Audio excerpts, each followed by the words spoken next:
there is rhetoric out there that says, hey, this is just like the flu. We're killing our economy. We're causing a lot more damage globally because of some of these measures that we're taking. So is this just like the flu? Are we going overboard in a lot of these measures? Yeah, no, I think that's a fair question, and I think it's a reasonable question for people to ask. I can tell you absolutely 100% that it is not like the flu.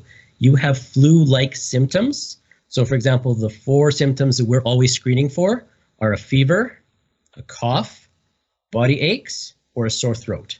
If you have any one of those or a combination of those, you could potentially have the flu or the seasonal influenza, or you could have something more serious in COVID-19.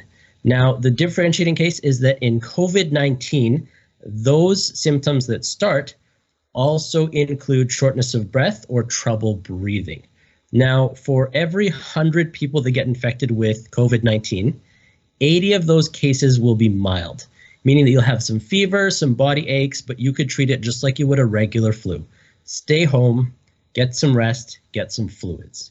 About 15 out of those 100 cases, or 15% of all people infected with COVID-19, will require some sort of hospital visit, whether it's for painkillers, whether it's for fluids, whether it's to clear out some of the fluid in their lungs. They'll need some sort of medical help beyond staying at home. And the last 5% will require either intensive care or critical care, and potentially even the use of a respirator or a ventilator. And it's those 5% of people that we're worried about. If you look at COVID-19, just the overall global death rate, it's somewhere between 2.5% to 3% of all cases.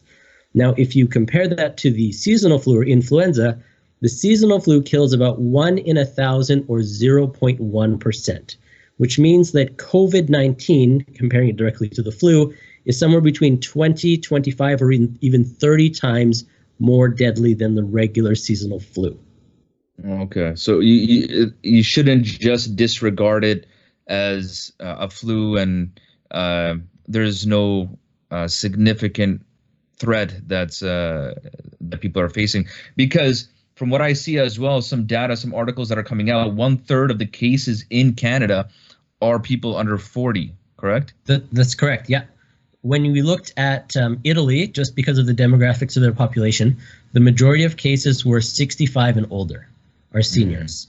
And those are the people that had underlying health concerns, complex medical history, were on multiple medications.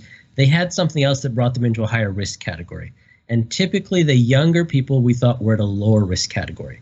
But looking at the Canadian data, a large proportion of our cases are under 40. So we're looking at people that are younger, maybe not necessarily healthier, they might have some other medical conditions, but we are seeing a lot of younger people going to get tested for COVID-19.